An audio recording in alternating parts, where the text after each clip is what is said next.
আসসালামু আলাইকুম। আশা করি সবাই ভালো আছেন। তো আজকে চলে এসেছি চকবাজার, সবচেয়ে বড় পাইকারি মার্কেট আরকি। তো এইখানে অনেক কিছু পাওয়া যায়। তো আমি যে সাইড দিয়ে ঢুকেছি এখানে হচ্ছে সর্বপ্রথম জুতা পড়েছে। এটি হচ্ছে স্যান্ডেল যে আমরা পরি, এই স্যান্ডেলগুলোর আগে সামনে পড়েছে। তো এগুলোর থেকেই শুরু করি আরকি। তো দেখেন এইখানে আশেপাশে মানে দুই পাশে অনেক দোকান আছে। তো এরপরে হচ্ছে আমি একটু সামনে এগিয়ে গেলে দেখলাম বাচ্চাদের যে খেলনাগুলো আছে, তো এইগুলো হচ্ছে আমার সামনে পড়লো।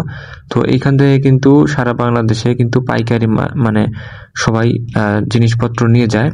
তো দেখেন কত কি পরিমাণ এখানে বাচ্চাদের খেলনা, বিভিন্ন ধরনের খেলনা এখান থেকে হচ্ছে সরাসরি পাইকারি নেয়, বাঁশি থেকে শুরু করে সবকিছু।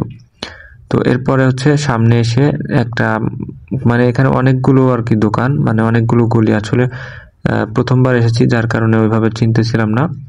তো তারপরেও আশেপাশে ঘুরতেছিলাম এবং দেখতেছিলাম। দেখেন কি পরিমাণ কর্মব্যস্ততা সবার মাঝে। এইখানে আসলে আপনার চিনতেই পারবেন না প্রথমবার আসলে। তো একটু সামনে এগিয়ে গেলাম এবং দেখলাম যে এখানে যে জন্মদিনের আইটেম, তারপর হচ্ছে আপনার ঝিলমিল, হাবিজাবি, তারপর হচ্ছে বেলুন, এই ধরনের বিভিন্ন ধরনের আর কি ফুল, এই ধরনের জিনিস বিক্রি করছে। তো এগুলো দেখতে দেখতে একটু সামনে গেছি। সামনে দেখলাম যে বাচ্চাদের যে পুতুল আছে, তো এই পুতুল সামনে পড়লো। তারপর হচ্ছে এদিকে চুড়ি আছে, প্রচুর পরিমাণ চুড়ির কালেকশন দেখতে পাচ্ছেন।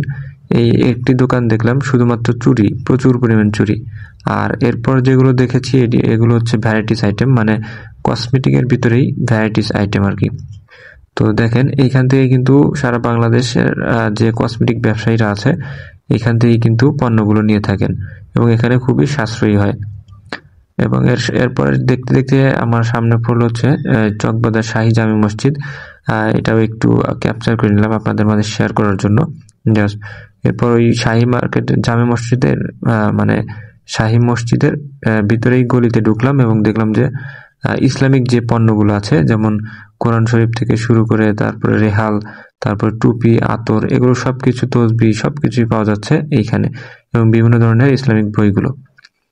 তো এরপরে পাশেই একটা গলি, মানে এখানে দেখবেন যে দোকানের সাথে দোকান, দোকানের আগে পরে, মানে সব জায়গায় আর কি চারিদিকে দোকান দিয়ে মানে পূর্ণ আর কি। তো এগুলো হচ্ছে কসমেটিকের আইটেম। তো কোন দিকে যাবো আসলে ভেবে পাচ্ছি না। যেদিকে যাচ্ছি চারিদিকে দোকান, ছোট ছোট খোপের মতো দোকান। এর কারণেই মূলত দেখা যায় যে ঢাকায় যদি কোনো একটা দুর্ঘটনা ঘটে কোনো একটা ব্যবসায়ী এলাকায়, দেখা যায় যে প্রচুর পরিমাণে ক্ষয়ক্ষতির পরিমাণ হয় এই একটি কারণে, কারণ এত ঘনবসতি দোকানগুলো, এর একটি মাত্র কারণ, বেশি পরিমাণে ক্ষয়ক্ষতি হওয়ার কারণে। তো দেখেন এই যে এখানে হচ্ছে রাবার, তারপর হচ্ছে টেপ, বিভিন্ন ধরনের টেপ, এরপর হচ্ছে টেনিস বলও আছে, মানে টেপ টেনিস বল। এরপরে একটু সামনে এসে দেখলাম হচ্ছে একটা গুলিতে এটি হচ্ছে সোভা আইটেম গুলো, তারপর হচ্ছে দেখেন এই যে বলগুলো, টেপগুলো, বিভিন্ন ধরনের তারপর হচ্ছে সামনে দেখেন মেয়েদের কসমেটিকের যে আইটেম গুলো, এগুলো সামনে পড়ে। তো এগুলো দেখতে দেখতে আসলে আমি যে জিনিসটা নিতে গেছিলাম ওটাই ভুলে গিয়েছিলাম আসলে। আমি দেখতে গেছিলাম মূলত শীতের মধ্যে যে ওয়াটার বটল গুলো আছে, ওগুলোই মূলত আমি ভুলে গিয়েছিলাম যে কি কারণে গিয়েছি। তো তারপরেও বাসায় এসে আসলে মনে পড়েছে যে আমি যে কারণে গেছি ওই কারণটাই আসলে করতে পারিনি, মানে খুঁজে বের করতে পারিনি। তখন মনেও পড়ছিল না এত কিছু দেখে আর কি। দেখেন সোফা, চিরুনি থেকে শুরু করে মানে এ টু জেড, মানে দোকানের যে একটা মনোহারীর দোকানের এ টু জেড হচ্ছে এখানে পাওয়া যায় আর কি। তো এই ভিডিওটা করার একটা মাত্র কারণ, চকবাজারে যদি কেউ নিতে চান সেই ক্ষেত্রে মানে পাইকারি ব্যবসা করতে চান, সেক্ষেত্রে চকবাজারে হচ্ছে বেস্ট, কারণ এখানে সব কম দামে হচ্ছে আপনি পণ্যগুলো পেয়ে থাকবেন।